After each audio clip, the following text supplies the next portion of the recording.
And what do we get from this headline? There's something that is rare, that we never get to see and was caught by camera, probably in some mysterious ways.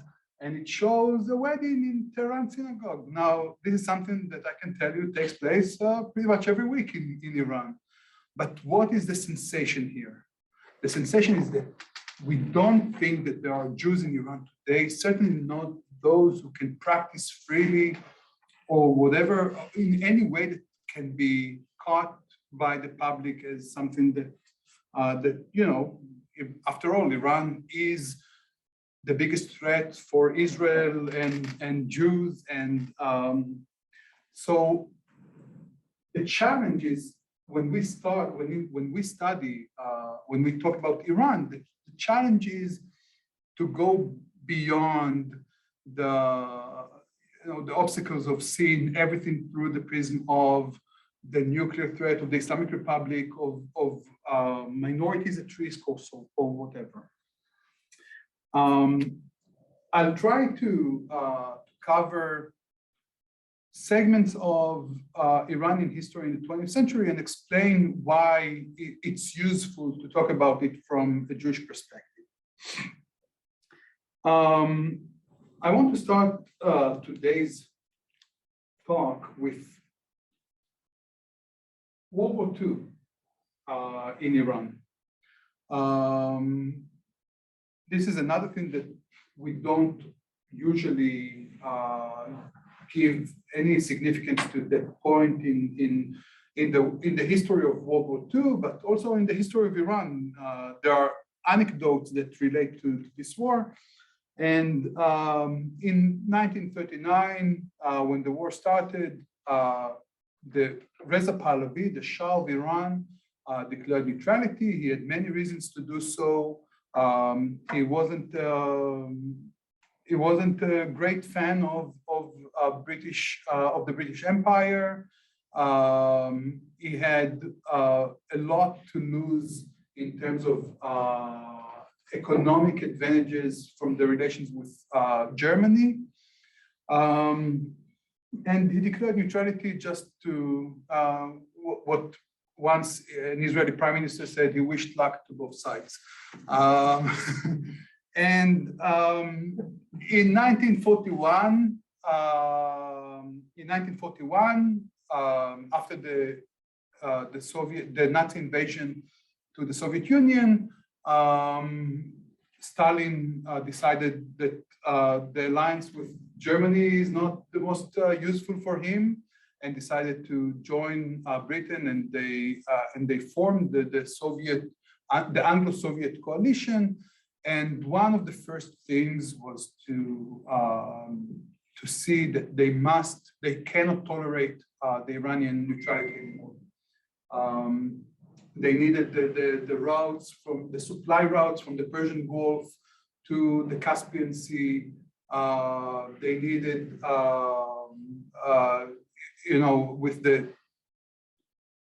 with the British presence in India, they couldn't accept the Nazi presence in Iran, and in the middle of the region. And they gave Reza Shah ultimatum of joining the Allies or facing a war with the Allies. In August 1941, the Anglo-Soviet forces invaded Iran. They occupied it. Within 3 weeks, Iran was under occupation. Reza Shah was deposed. He was sent to exile, and his son, Mohammad Reza Pahlavi, was coronated as the new Shah. There was a lot going on in Iran at that time. One of the things was that, and this is another story that I can get back to if you wanted later, there was an estimated number of 800,000 Polish refugees that were sent to gulags and Soviet camps in Central Asia, in the beginning of the war, after the occupation of Eastern Poland, and the Polish government in exile in London asked Stalin to release them, and they needed to be sent somewhere else. And 400,000 were sent to India, and another estimated number of 300,000 to 400,000 were sent to Iran.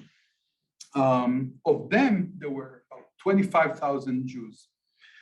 And this brought, not the Jews, but this wave of refugees brought into Iran a host of international aid organizations, such as the Red Cross and the Jewish Distribution Committee, the American Joint Jewish Distribution Committee, the JDC.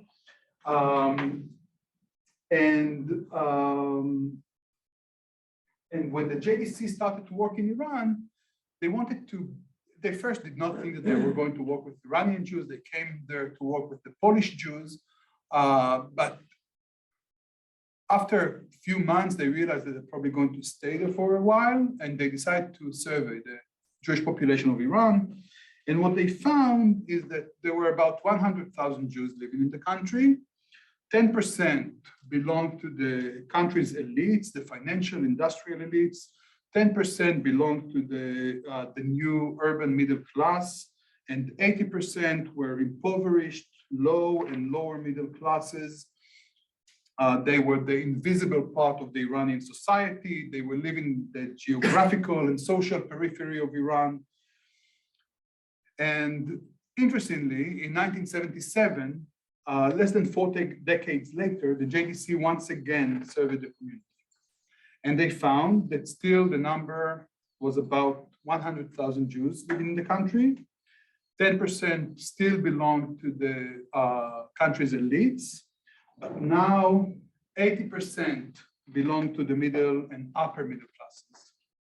And only 10% were still among the poor lower classes. Daniela Farah, she's a postdoc at Rice University right now, showed in a recently published article that the Alliance Israelite Universelle, the network of Jewish schools that operated in Iran, also pointed out to similar numbers in reports in the 1970s. So we see it from several sources.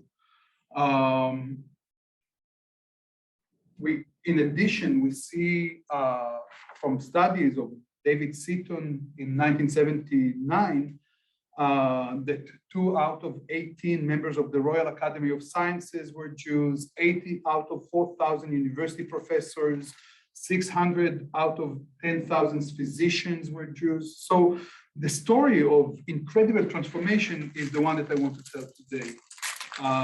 Because again, I think that it's remarkable that we see this kind of transformation among the Jews, but this is the story of Iran in that period. It must be read alongside with the political and social history of Iran in the 20th century. One that included 2 all-consuming revolutions and many more political earthquakes. But part of this journey to study this phenomenal development has to connect with the way that we see and read Jewish Iranian history. Almost every narrative of Iranian Jewish history, be it official, scholarly, community, or family history, start with the Babylonian exile 2,700 years ago. In a way, it also reflects the state of the field of Iranian Jewish history, the tendency of writing these long, linear narratives. It goes far beyond the informal family or community narratives. The field of Iranian Jewish history lacks the depth and breadth that do justice to the rich history of these communities. This was true before the 1979 revolution, and it's even truer today. A few years ago, I was talking today to the graduate students here when I was in grad school, and I had to compile the reading list for my comprehensive exams. There was one monograph, one book on Jewish history that included the 20th century, and this was Habib Levy's book, The Comprehensive History of the Jews of Iran, that was written in 1961 and covered the history of Iranian Jews since the Babylonian exile. There is a lot to say about this corpus of Habib Levy, his own history, training, and life, and I'm happy to get to it in the Q&A. But now, shall we ask, can one book of 3 volumes in the original Persian discuss 2,700 years in a nuanced and sophisticated way?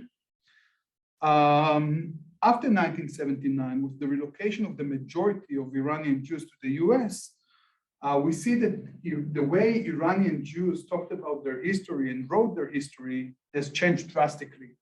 Iranian Jews now had to position themselves not just in relation to the US majority society, but also vis-a-vis the dominant, mostly Ashkenazi American Jewish community. We see how the language to describe their experiences in the previous homeland has changed. They borrowed terms from the vocabulary that Ashkenazi American Jews used to describe their experiences, their histories back in Europe.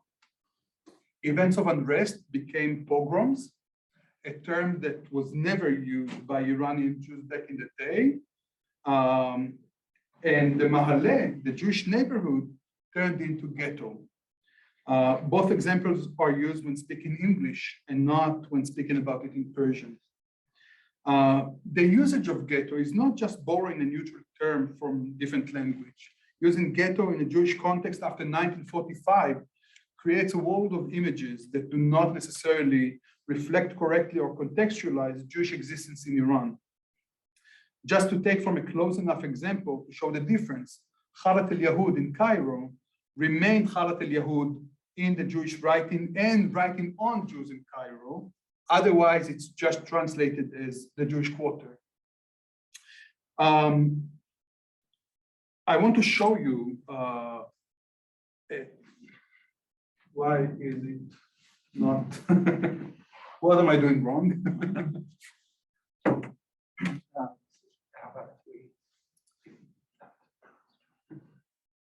Okay, so this is an image from Habib Levy's book, the original Persian version, 1961, and we see the entrance to the Jewish neighborhood in Tehran, and the caption here says, Yeki az Mahalet Yahud Tehran, one of the entrances to the Jewish Mahaleh in Tehran. In the version that was published in English in 1999, we see the same image with the caption, an entrance to the Tehran ghetto. And this became the standard way to talk about the Jewish neighborhood. And again, it creates something, sense of, Holocaust environment that Jews lived in Iran, maybe back then, but certainly today. And just to show you that it's not something that exists only in books, this is another caption from Channel 7. It's another news channel in Israel associated with the right wing, but becoming more and more mainstream. And this is a story, who stole the Torah scrolls from the Tehran Jewish ghetto. Later it appeared that no one stole the scrolls, but to show you that this is the way that we use in daily conversations. It tells us something much broader about our ability to think about Jewish history in non-Western societies in general, but also about Iran specifically. The narrative as it goes is that Iranian Jews saw themselves as Iranian, they stayed out of politics, they celebrated their Persian heritage. Suleiman Chaim, for example, is a celebrated Jewish intellectual. His dictionary is a household name, a household item in Iran. They suffered from hatred and discrimination that stopped for a while under the Pahlavi government. The community was very Zionist, and the alliance between Israel and the Pahlavi government also supported that notion, and that history ended in 1979 revolution, by the way, with a Zionist redemption. Such narrative prevents us from seeing the immense diversity of the Iranian Jewish community and the many voices that existed in that community throughout the years. the pushback usually comes when talking about political activism, when talking about their involvement in the Communist Party, in a way that we don't see in cases like Iraq or Egypt. It prevents us from investigating the nature of Middle Eastern and Iranian communism, or even to analyze the term Iranian, what the term Iranian Zionism meant. We already know that Jews were a prominent part of communist parties in other Middle Eastern societies like Iraq, Egypt, Morocco, and others. We know that until 1948, Jews were pretty assimilated in their respective societies, and no one would make such assertions regarding Jews in other Middle Eastern countries. So why do we see it here?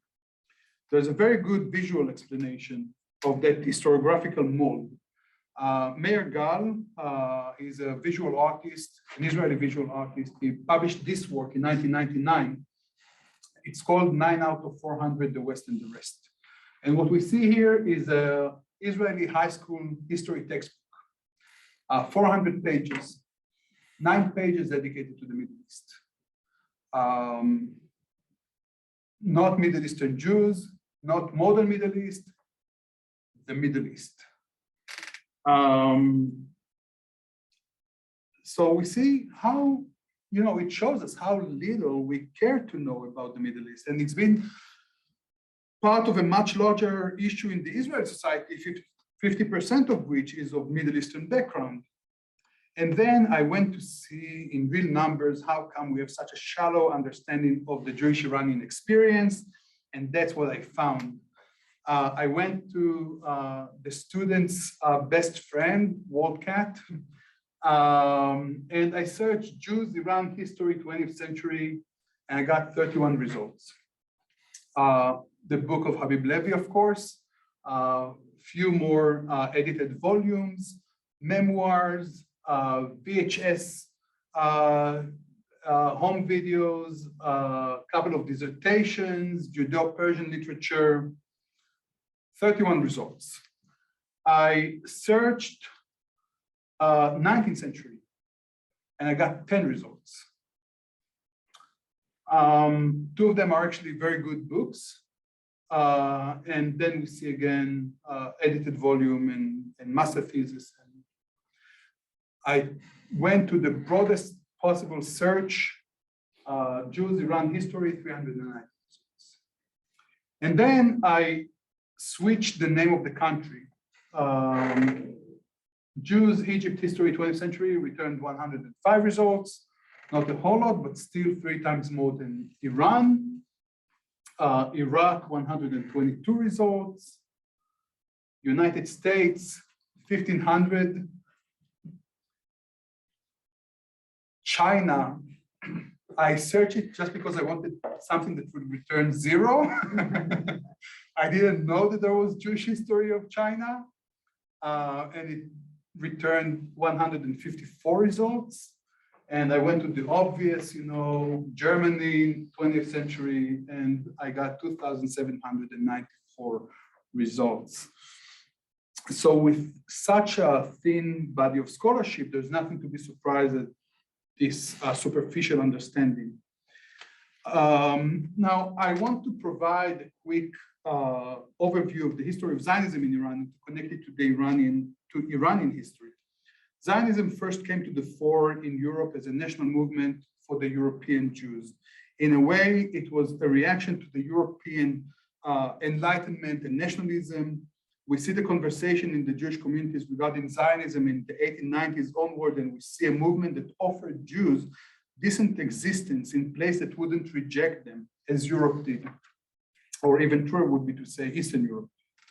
There are many paradoxes in the Zionist thought that because of our short time I cannot cover, but one of the biggest among them was that the great promise of Zionism was to allow Jews to become truly European when they migrate out of Europe. And we can talk about Herzl and internalizing anti-Semitic stereotype. And my favorite of all is that we don't believe in God, but he promised us this land, which was central in the Zionist thought. At this point, no leader of the nascent Zionist movement even considered Oriental Jews to be part of the future Israeli or Zionist society. The Oriental Jews themselves, having had very different experience in the 19th and early 20th centuries, did not articulate a clear response to the political developments in Europe. Moreover, the Jews of the Middle East had not undergone the process of secularization that was essential to the Zionist paradigm and maintained the religious perception of Eretz Israel, the Ottoman mandatory Palestine as the Holy Land. Jews from the Middle East and Iran migrated in small numbers to Palestine throughout the ages, but we have to remember that the region was part of the Ottoman Empire, so travels were indeed pretty common, especially for pilgrimage and the economy that facilitated it. The message of political Zionism first struck a chord with Jewish Iranians in 1917, following the Balfour Declaration that came at the same time of the first disillusionment Iranian Jews experienced with the outcomes of the constitutional revolution. So this is where it connects to Iranian history, right? All of a sudden, the promise of relocating to a place of their own sounded rather tempting. Iranian Jews established Zionist associations to teach Hebrew, to handle the preparation for a mass exodus. However, shortly after, in 1925, with the ascendance of Reza Pahlavi as the new Shah, who overthrew the Qajar dynasty, the new national project and the vision of a new Iranian society with almost diminished role of religion and emphasis on ethnic identity made the Jews shelve their plans for relocation. Reza Shah removed all the laws that barred Jews and other minorities from living in certain areas, engage in some occupations, and join the army, for example. Jews have now become nominally equal part of the Iranian society. Zionism remained the more clandestine underground operation. Zionist organizations could operate openly in some fields and then band altogether. Sympathies to Zionism and different interpretations for Zionism started to split the communities in the 1930s. Shmuel Chaim, or Monsieur Chaim as he called by Iranian Jews, the Jewish representative to the Majlis, had a harsh disagreement with another Jewish dignitary, Lokman Nahorai. While Nahorai espoused the interpretation and perhaps the practice that Jews should join full force the Zionist international organizations, Chaim believed that Zionism is overall a positive development, but Iranian Jews should fight for the rights and status in Iran and not to forfeit it for any messianic dream. Chaim published a newspaper called the Chaim Life, in which he preached for integration efforts for the Jews, participation in political life, developing national identity. He asked Jews to join the army, to be visible. Chaim was actually executed by Reza Shah for mostly false accusation of being complicit in an attempt to assassinate him. In any case, following this incident, any non-Iranian organized movement was banned from operating in Iran, Zionism included. World War II, as I mentioned, changed the condition. And after the ascendance of Mohammad Reza Pahlavi, the political sphere was open to any and every political movement in Iran, from the extreme far right to the communist left, seeing the refugees that came from Europe, it made the Iranian Jewish leadership develop different kind of understanding of Zionism. For the first time, Zionist organizations that were based in mandatory Palestine opened headquarters in Tehran and the other Iranian cities to care for the needs of the Polish refugees, but also it connected the Iranian Jewish leadership for the first time to the universal message of Zionism, if you will. After seeing the refugees who fled Europe, first the Nazis and then Stalin's Soviet Union, Iranian Jews recognized the need to help their brethren over in Europe escape the Nazis and then help them establish national home. This obviously made the case for Zionism in Iran, and more Iranians connected to the message of Jewish redemption out of Zionism. And this is something that they will develop later on to more formulated response, that they believe that Zionism was a very important development, but for Jews who couldn't stay in their homes. And this was mostly European Jews.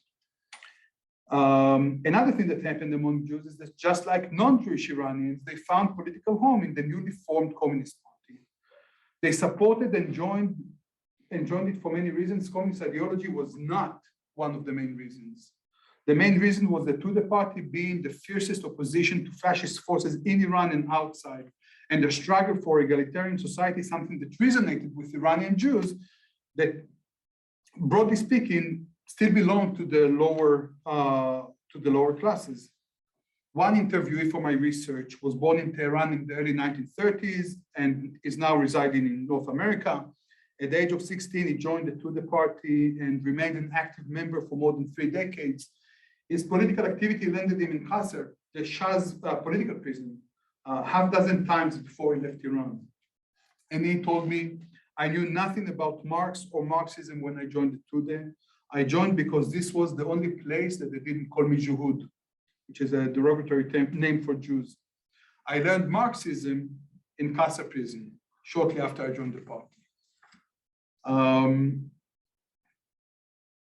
So joining the Communist Party was a way to become an Iranian. This was by far the biggest party by the mid-50s. It was the biggest party in terms of membership. It was the only party that allowed non-Muslims to be fully members. So if Jews wanted to be active in any way in the political sphere, the only way was to be part of the Communist Party. And again, we can talk about the nature of Iranian communism as something that was more appealing to minorities in Iran. On top of that, Jews published communist-leaning newspapers. For example, Nisan and Bnei Adam.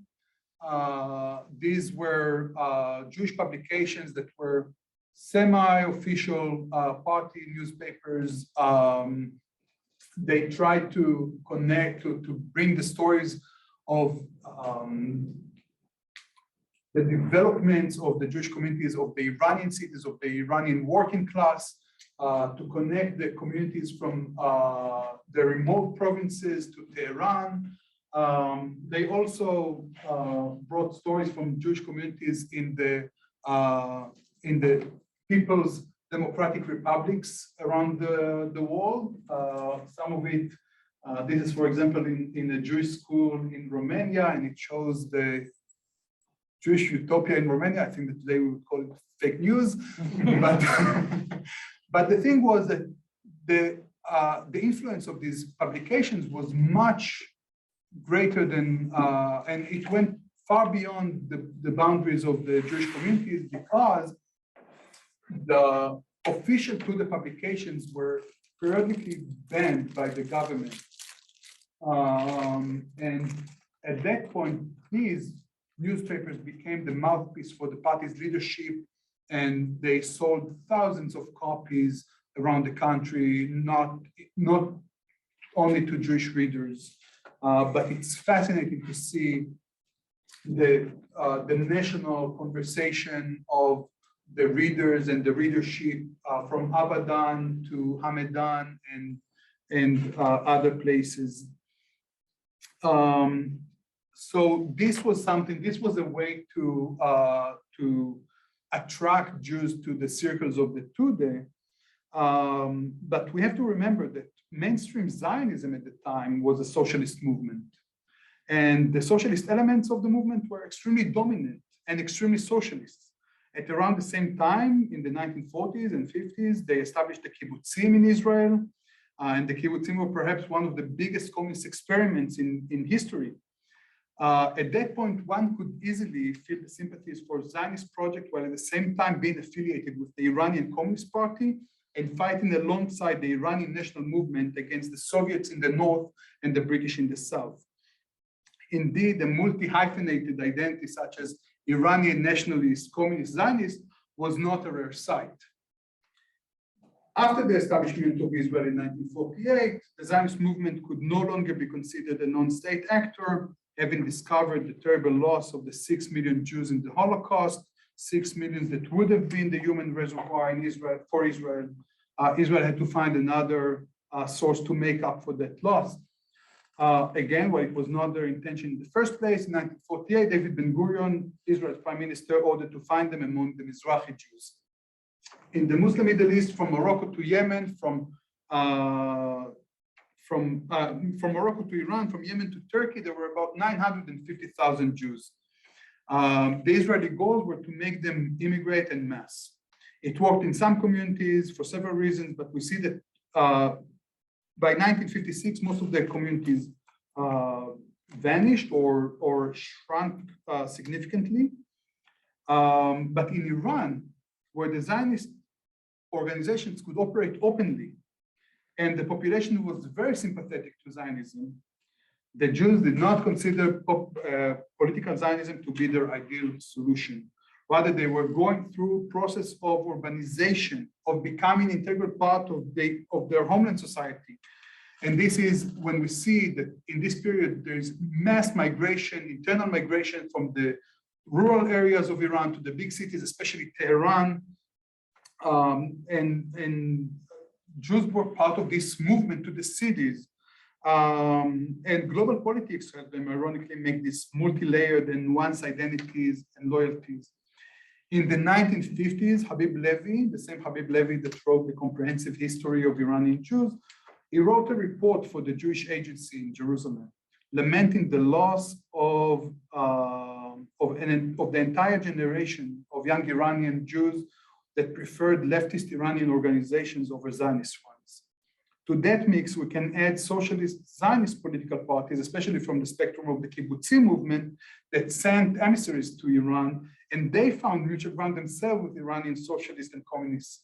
So we have reports on shlichim, emissaries from Mapam, that started to publish poetry in the communist Lenin newspapers, and they were talking with the Jewish youth in Iran about the needs to be part of the struggle of the working classes in Iran, and the leadership of the community asked to replace them with more committed Zionist emissaries. But there was this understanding in Iran, also among the intellectual circles, that the Zionist movement was a post-colonial movement. And most dominantly of them was Jalal Ahmad, the most important intellectual of the 20th century, some would argue, that he believed that Israel was a post-colonial movement, that Zionism is a post-colonial movement. They struggle against the British. He found many similarities between Iran and Israel in historical perspective.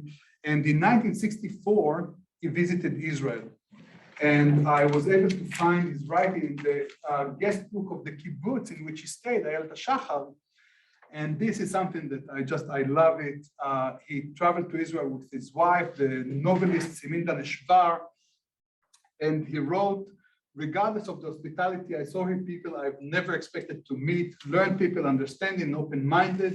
In a sense, they're implemented plateau. Honestly speaking, I always identified Israel with the kibbutz, and now I understand why. And his wife, Siminda Neshvar, wrote, as I see it, the kibbutz is the answer to the problems of all the countries, including our own. As a former kibbutznik, I'll keep my opinion. I'll keep my opinion to myself. He changed his views on Zionism after 1967, and he said that this was a turning point for the Zionist movement and for Israel because it turned from a post-colonial country into a colonial superpower. In those times, we see the Zionist and Israeli involvement in Jewish life in Iran. Zionist clubs and youth movements were active. However, Iranian Jews did not engage Zionism as Israeli officials had hoped. Indeed, Zionism had become more complex than in 1917. The 25,000 Jews that had immigrated to Israel between 1948 and 1951 were the poorest and the neediest of the Iranian Jewish communities. But there were myriad stories at the time of Jews who had immigrated and returned, or immigrated and wanted to return. The important thing was that Iranian Jews overall had a sober idea of what was waiting on the other side of the Zionist story, unlike many other Middle Eastern Jews. A telling example is given in Stanley Abramowitz. He was one of the JDC directors in Iran. He wrote a report in 1951 where he describes one instance of Jews from Nehevan, and I quote, "The letters that come from Israel dampen all spirits. The Iranian Jew is not the Chalutzik pioneer type. The ordeals of present-day life in Israel have left him discouraged, longing to return to his damp, dark ghetto room, for he has been used to that room and even liked it. Food is available in Iran, and though he earned little, he lived in an environment which was not strange to him. The language, the people, the life was familiar, Israel is not. As a Persian, he is looked down upon. The letters that come back to Iran complain about the shortage of food.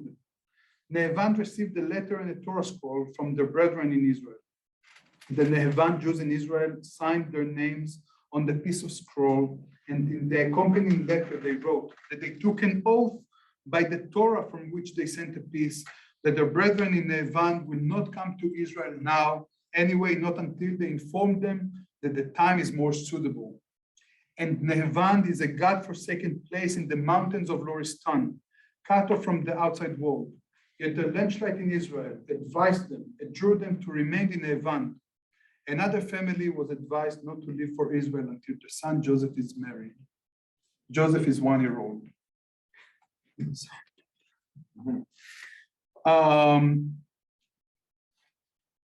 So we see also return migration of Iranian Jews, not in absolute numbers, it's not, it's not a big movement of immigration back to Iran, but there was return migration from Israel to Iran of Iranian Jews that decided to go back.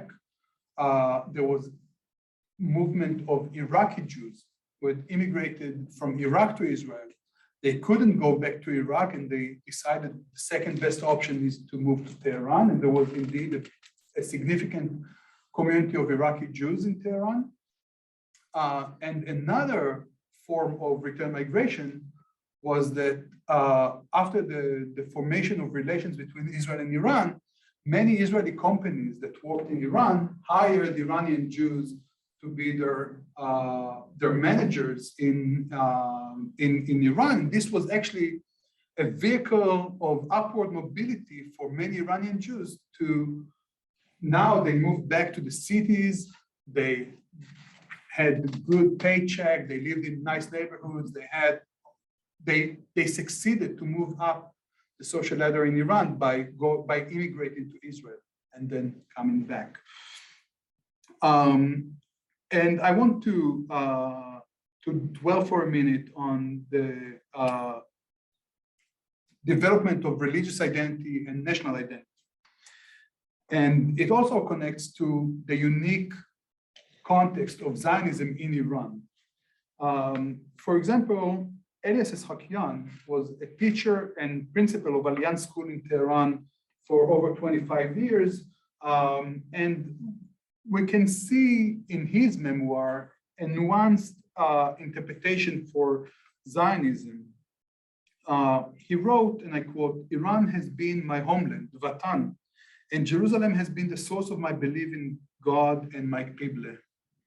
Now, using Qibla in the context of direction of the prayer of a Jewish person, and using homeland, Vatan, to describe his national identity, I think that it suggests yet again that many Iranian Jews had different interpretation for Zionism than the one that the Jewish Agency in Israel advanced. And Eshakian was a role model for many Iranian Jews. And it is clear that his national identity of Iranian did not interfere with his religious identity as a Jew. It proudly projected this combined identity throughout his career, which may have inspired and encouraged his students to follow the same path. Now, I think that the most interesting turning point in Iranian Jewish history, not surprisingly, comes in 1979, when we talk about the revolution. What was the? I forgot to talk about this one. Never mind. It's the Moulin Rouge lineup. I'll say something about it. You know, this is the Moulin Rouge was the cultural institution in Tehran in the 1960s and 70s. This was where the royal family spent their nights. This was the place to find the best singers. A classy place. Yeah. And this is the lineup from 1969. And we see Gugush, the biggest diva of Iran, began. Again, arguably two of the most important stars in Iran in the 20th century. But at the top of the lineup, we see Tova Porat. And it says the Israeli singer. Now, there are many interesting things about this poster. One of them is that I did not know of any Tova Porat until I came across this poster. And so obviously she wasn't a household name in Israel, but in Iran, she recorded 2 albums, one with Began and one with Aref. And she had 3 residencies in the Moulin Rouge. She had another in Shukofenu, which is another important club in Iran. And this is in '69 when arguably Israel fell out of favor with the Iranian public. And this was the poster that was shared widely. So we see that in the 1970s, Iranian Jews are fully integrated. They no longer live in the Mahalleh. They are everywhere. They're visible. They are, proud of the religion is practiced, but this is not the thing that defined them. And in a way, it was the unintended consequences of the Pahlavi nation building project, because he wanted to create this all-encompassing national identity that would erase the differences between, or would erase the minority identities of many of the groups. And what we got in return was that they just found that there is a shared vision for Iran between Jews and non-Jews, between Muslims and non-Muslims. And in the 1970s, many Jews remained active in underground political clubs and political movements. Most of them were very much opposition movements.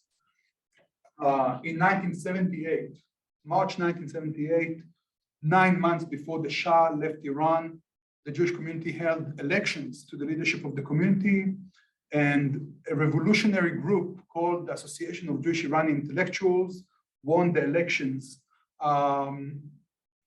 They were fully open about their support of the revolution. Some of them actually met the leaders of the revolutionary movements in prison when they were in prison. And they won the elections 9 months before the Shah left. So the Jewish community, in a way, revolutionized itself before the rest of the country. This group published newspaper, Tammuz. There's a theme of newspapers called after Hebrew months. And in these newspapers, this one is from much later, but they were trying to connect the Jews to the message of the revolution. They organized Jewish participation in the anti-Shah demonstrations, and one of them in September 1978 had record participation of 12,000 Jews in Tehran, out of 40,000 Jews that lived in Tehran. So this is something, many people try to explain what was the motivation behind taking to the streets, but it's remarkable that this kind of number showed up. And my favorite story is the story of the Jewish hospital in Tehran, the Sapir Hospital, that the leadership of the community and the leadership of the hospital connected with Ayatollah Mahmoud Taleghani, who was the right hand of Khomeini in Iran before he returned. And they formed rescue teams of ambulances that took to the streets before the demonstration started. They were given the locations of the demonstrations and they went to the streets to pick up the wounded protesters so they can evacuate them to the Jewish hospital, because this was the only hospital in Tehran that didn't turn in wounded protesters to the hands of the Savak, the notorious secret police. What I find interesting about it, and again, is that many of the people of the hospital were not supportive of the revolution. Many of them were supporters of the Shah. Some of them even were considered to be friends of the Shah. But they were all part of this operation because they thought that this is their good citizenship, that this is love thy neighbor like thyself. And this is what is written on the gates of the hospital in Hebrew and Persian. And for them, this was not about supporting the revolution. This was just being good Iranians. And do I have time? What's the... Did I go over? You're nearly done. I'm nearly done. Okay, so I will not tell you about the roundtable on Iranian television in summer 1979, when they talked about what is Zionism, and with the participation of a political leader and a rabbi. I leave it for the Q&A. With the delicate situation between Israel and Iran since 1979, the Jews of Iran were even more courageous to remain true to their own interpretation of Judaism and Zionism. Even after the revolution, Iranian Jews emigrated to the US and much fewer to Israel.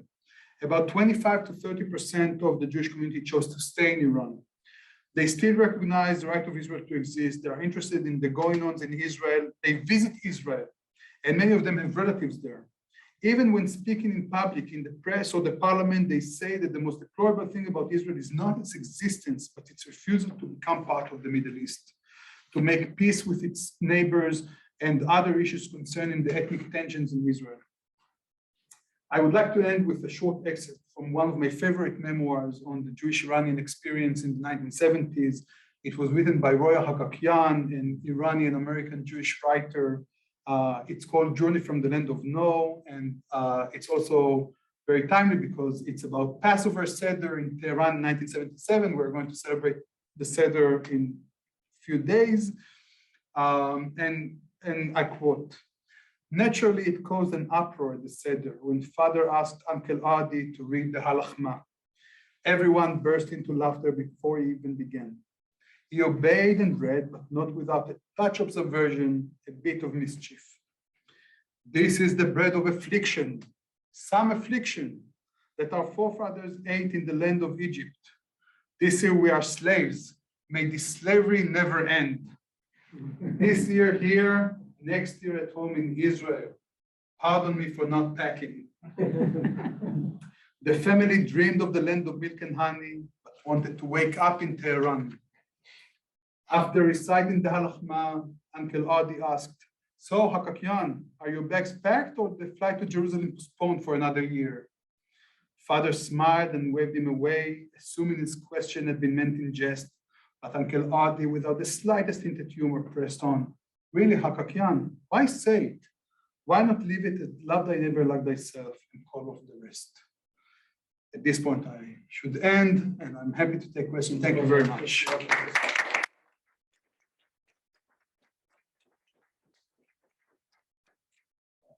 So the floor is open. Questions, comments?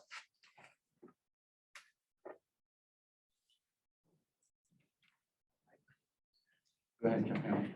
Thank you very much. Very interesting talk. Thank you very much. About Jalal Al Ahmad, and it's amazing. So switch sides. It's quite mentioned. So you said that, people don't know exactly the motivation of them. Remember you talked about it. So what would you attribute to? So considering that, as you said, the Jews were given the possibility in Iran during the Shah to climb up the ladder, and then they helped, or according from what you were saying, that they demonstrated, they joined the forces to get rid of it. So how do we explain that? Why do you want to go against your own interests? So we tend to think about Jewish existence. In the medieval period, we see it in writing on medieval period, we see it in Europe, that it's vertical relations, right? The Jews should remain loyal to the defender, right? And it's the king, the whoever is the person. And in the Middle East, and when we come to modern times, we also see that like there's vertical relation between the Jewish communities and the king or the sultan, and this was true in some cases for sure. I think that the case of Morocco is phenomenal in the great loyalty of Moroccan Jews to the king. There are squares in Israel today named after King Hassan II. In many Moroccan households in Israel, there is a portrait of the king. There are streets in Israel named after him. But I think that what happened in Iran is that the success of the nation building project of the Shah led the Jews to feel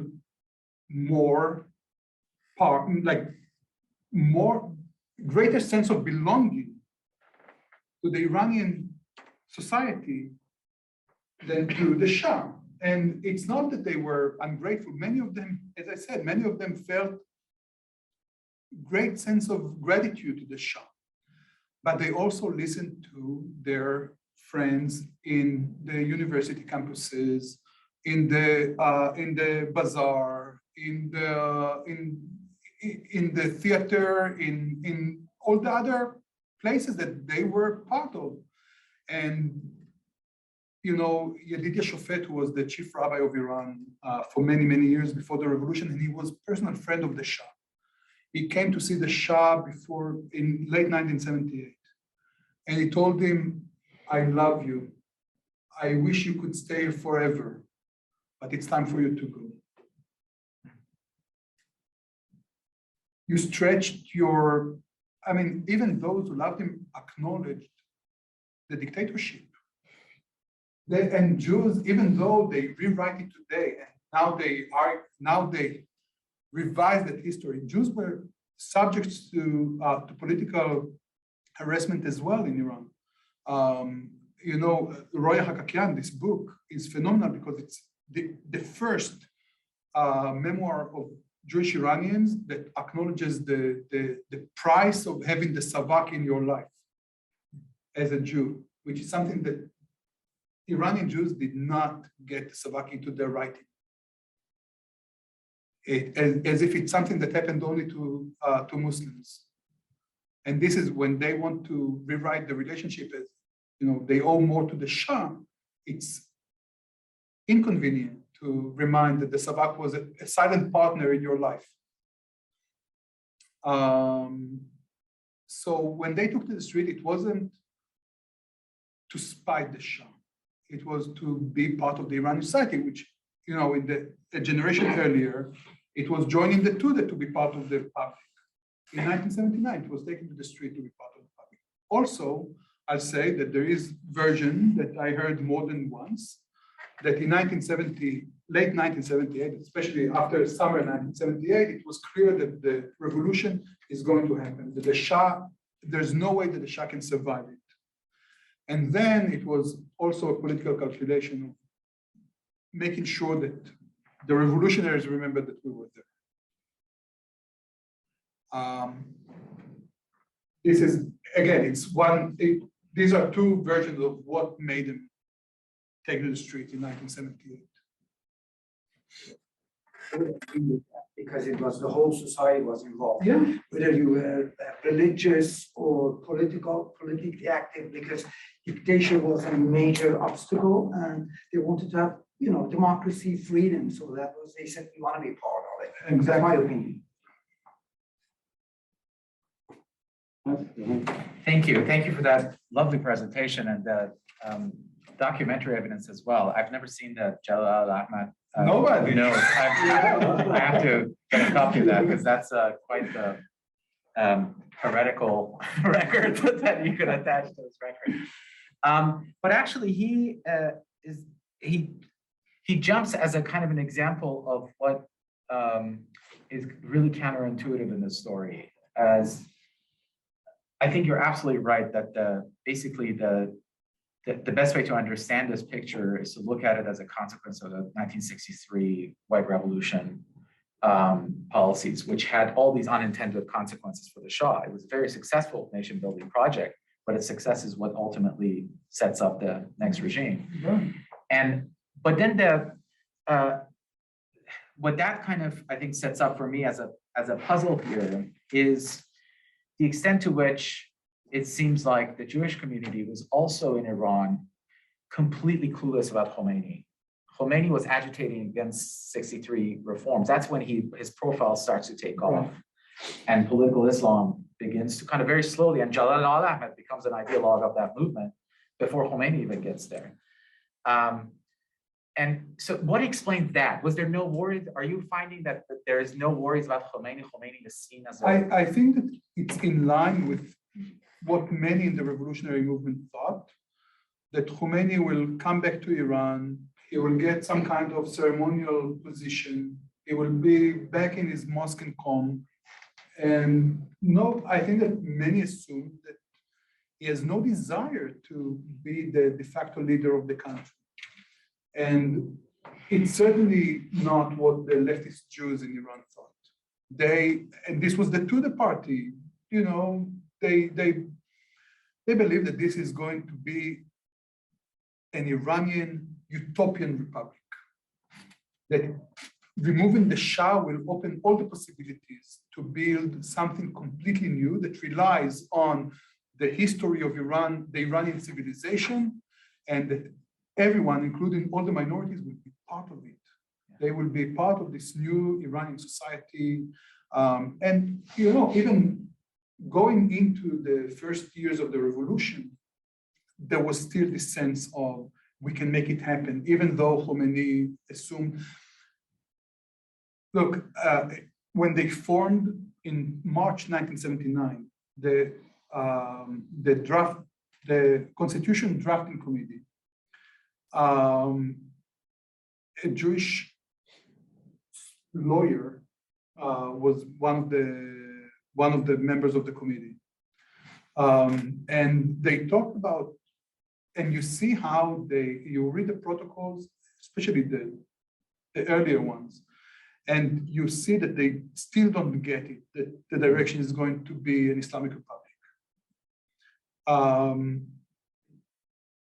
One of the members pushed back against having Dan Eshrad, the Jewish lawyer, in the committee, and Dan Eshrad in response, and think about it, it's like everybody was looking at this committee because this is the promise of the revolution.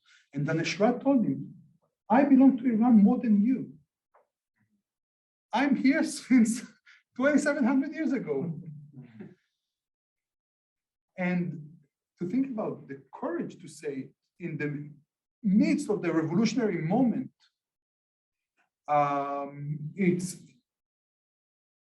you see, and there was also great, like Khomeini wanted to impose hijab in March 1979, and then March 8, 1979, it was the demonstration of millions against the hijab, and Khomeini walked it back and said, it's not mandatory, it's suggested, we didn't mean to impose it. And actually all those people from the revolutionary movement, especially from the non-Islamist part, they believe that this is how they're going to limit the role of Khomeini in the republic. they were encouraged from this wide response of so many Iranians. Some of them were religious themselves that pushed back against this this will to. But what about the anti-Israel, specifically anti-Israel? They- Because Khomeini was one of the few leaders in the anti-Shah coalition after 63 who is zooming on Israel. He has a Right. very, the rest of them come on board much later, but he is especially picking out and wrapping himself. Right, they didn't care for it that much. And this was something that we see from the 70s, from the report of the Israeli embassy in Iran, that they say, we don't have the Jewish public with us. They were not interested they were supportive of Israel as symbolic gestures. They had the JNF boxes in the Jewish classrooms. But there was the Jewish community and there was the Israeli community. The Jewish community was almost disinterested in what Israel had to offer. And we see it after the revolution when Menachem Begin sends, the Israeli prime minister sends Moshe Katsav, an Iranian-born minister and later president of Israel and then prisoner. Yeah. He sent him to Iran to encourage the Jews to leave Iran. And he came back to Israel and said, they're not interested in coming to Israel, they didn't let me speak to they hosted me for private dinners. They said, we are not leaving. We are not going anywhere. We are not interested in what you have to say. You are welcome to stay as a guest. Don't overuse it. And so it changes after the Iran-Iraq war. And then it changed again, not only for the Jews, but for everyone. We see more people trying to leave Iran after the Iran-Iraq war. There's also, the reason that the Iranian community in the US is a recent phenomenon. This is one of the newest communities in the American society. And the reason was that only the revolution started this movement of Iranians in the US to change their visas from students to permanent residents and started to bring their families from abroad. And I have stories about how it was used on many levels. But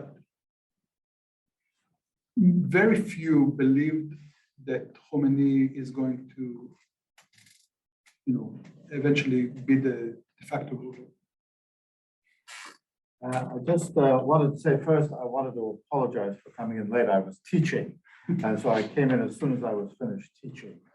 This was a really interesting talk. I'm the director of the Center for the Study of the Middle East, so I want to welcome you. Thank you very much. To give us this wonderful talk. I just had an observation, and I don't know if the same is true in Persian, but you said the one man you quoted who said Iran is his, and you'll forgive me, I'll use the Arabic pronunciation, his watan, which you rendered as homeland. Watan turns out to be a very difficult word to translate from Arabic, at least, into English. A friend of mine has translated it as a sort of more into Italian or French, patria or patrie. It is the place you belong. It's the place of your ancestors, your patrimony. But somehow that word doesn't resonate in English. We don't use it very often. It's very emotional. That Very much so. It's much more than homeland. Just a border. It's the place that you belong in, that you're connected to, that your ancestors belonged in. It was quite moving, in fact, to hear you quote the gentleman. This is just an observation. No, I agree. And this is, you can connect it to what I said later about Daneshrad in the committee, that he said, I am more Iranian than you are. Because they had this, and it's no wonder that they start every personal history with, we came here 2,700 years ago. I have another anecdote that when I was finishing my book, I went to Paris to interview Abul Hassan Bani Sadr, the first president of the Republic, who traveled to Israel as a leader of the student organization in Iran. He came to an international conference of student organizations. And I interviewed also Dariush Ashuri, the political lexicographer, man with excellent sense of humor. And he asked me what I'm going to write about, and I told him that I'm hoping to write the book on the history of Iranian Jews in the 20th century. And he told me, what about the other 2,600 years? How are you going to live out the rest of the 2,600 years? You gotta start somewhere. Yeah. So Thank you very much for really a fascinating one. thank you so much. From Matthew Waterman, he takes your hint and says, I would love to hear more about the 1979 Roundtable on Zionism. All right. So in another thing that happened in the first months of the revolution was really the anti-Israel sentiment was overboard.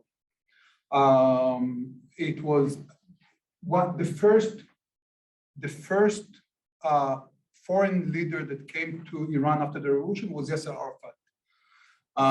And in a big ceremony, they handed him the keys to the Israeli embassy.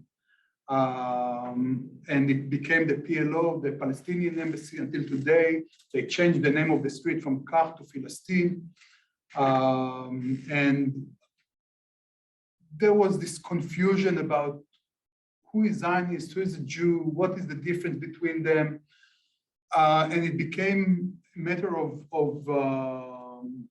concern when on May 1st, 1979, one of the leaders of the Jewish community, Habib al-Qamyan, was an Iranian industrialist, philanthropist.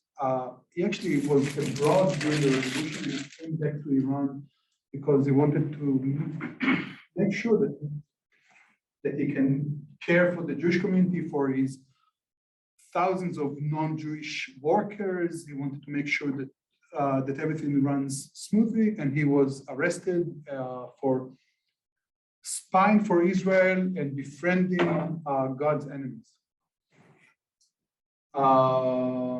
And he was executed the same day or the day later.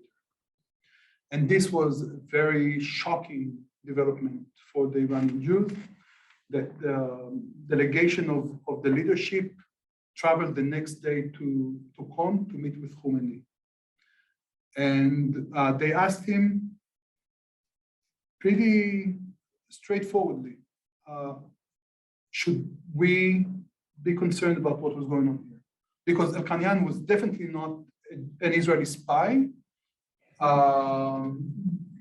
We all know that we ask if this is a warning sign that we have to take into consideration. And Khomeini assured them that that Iran is a safe place for Iranian Jews, and he issued the fatwa the same day that Iranian Jews are our brothers and sisters, and Zionists are the enemy. And this has become like the model of how we differentiate between, if there are Iranian Jews, they are brothers and sisters. If there are Zionists, they are the enemy. And it became, graffiti all over the country just to spread the word of the Imam. But there was still sense of urgency. And Arun Yeshaya was one of the leaders of the community, and he still is one of the leaders. He published a memoir last year, and he wrote that he was very much troubled by the anti-Semitic slurs that he was hearing, and he asked the Iranian television to host televised debate on Judaism and Zionism. And in this atmosphere of openness, they agreed. And they decided on 3 installments. One would talk about the history of Iranian Jews in Iran. one would focus on Zionism, and one would talk about Zionism and imperialism, which was another big issue in the political discourse in Iran. And in the very last debate, so they brought the two members of the panel. The regular members were Aziz Daneshad, the same lawyer who was the leader of the community and one of the committee of the drafting of the constitution, and Rabbi David Shofet, who is himself an interesting figure. He is the son of Yedidia Shofet, the chief rabbi of Iran, and is the first Iranian rabbi that was trained in New York. He was trained in New York. He also had some training in Jerusalem, and he was one of the panelists. And the televised debate were very, they had very high rating. There was one television channel, and people talked about it. They had some follow-up. And in the last installment, the host really dropped a bomb. He asked, is it true that all the Jews are Zionists? Now, to say something like that in Iran in 1979 on televised debate, that could suck the air out of any room. And the two Jewish guests were taken aback, but the rabbi was the first to respond. And he said, we've been talking for 3 hours now. What is Zion, do you know? Zion is the biblical name of Jerusalem. This is the direction of my prayer. I love Jerusalem, I love Zion. Does it make me a Zionist? If yes, then yes, I'm Zionist and all the Jews are Zionists. You're Muslim, right? You're praying to Mecca, right? Are you Saudi? Do you have any loyalty to Saudi? Now, if there's one country that Iranians have more problems with than Israel, it's Saudi. And I think that this was such a phenomenal response that, I almost wanted to write an article just so I can use this, this line.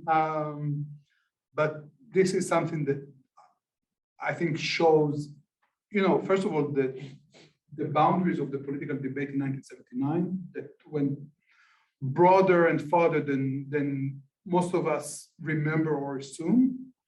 And second, it once again shows the unique understanding of the concept of Zionism in Iran in that period. I hope that it answered the question. Have you seen the video? No, I tried to get the footage. I know that it exists in the library of the Majlis, but I couldn't. Yeah, we are huge. I can. If it's not on now, it'll be there in a year. I also, It will come. I hope so, yeah. Okay, any other questions or comments? I have one more question, if there are no questions.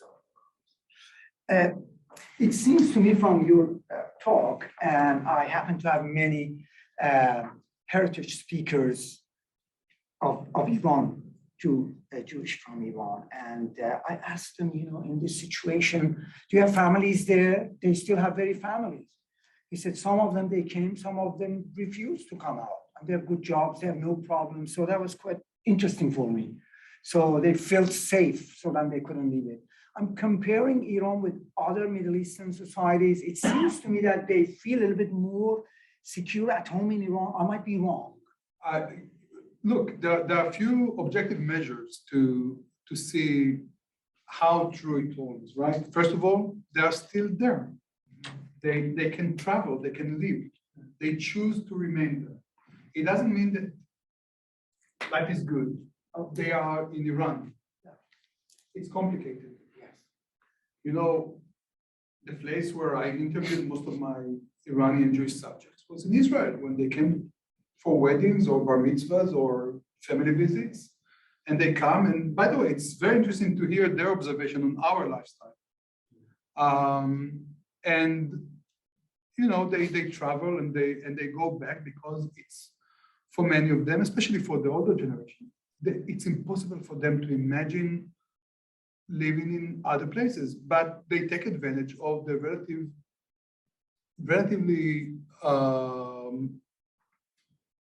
flexibility, the relative flexibility of movement.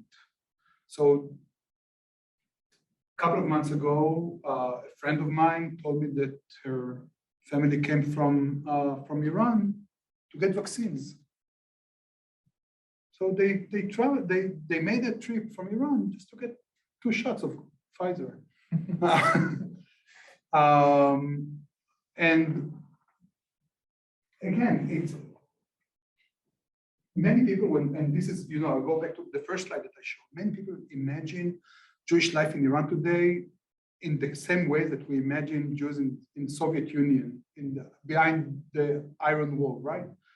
That Iron Curtain, that they are locked. They can't find ways to get away, but it's not. And I'll say one more thing about that. In 2015, after the nuclear negotiation was finalized and they signed, NPR sent Steve Inskip to Iran to cover the responses of the Iranian public to the negotiations, to the agreement. And he spent one morning with the Jewish community. I remember when I was listening to it in my car, and I was like, almost I hit another car. And he said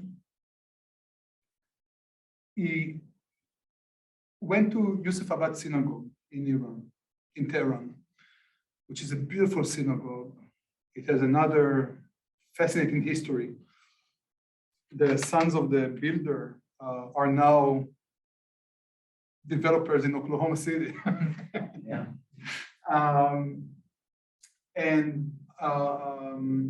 And he went to the synagogue and he said that he reported, he said, I felt uncomfortable. I couldn't say why. Everybody was nice, but I didn't know why I was feeling uncomfortable. Obviously, I was the only one who felt uncomfortable. And then I realized that the synagogue was wide open to the street. There was no metal detector, there was no guard, and I'm in the center, I'm in the capital of Iran, and in New York, you cannot enter a synagogue. And how come you walk into the synagogue and it's like everybody knows that it's there and still it's wide open? And only later realized that he felt uncomfortable because of what he knew from New York. So yes, they have family, they travel, they choose to go back to Iran for many reasons. Some of it is because of work, business, money, and sense of belonging. That Food, you mentioned food too, one of the reasons. Look, I always say there are 4 kosher restaurants in Tehran. It's more than most American cities. Yeah. Okay. So thank you very much, Lior. Thank you.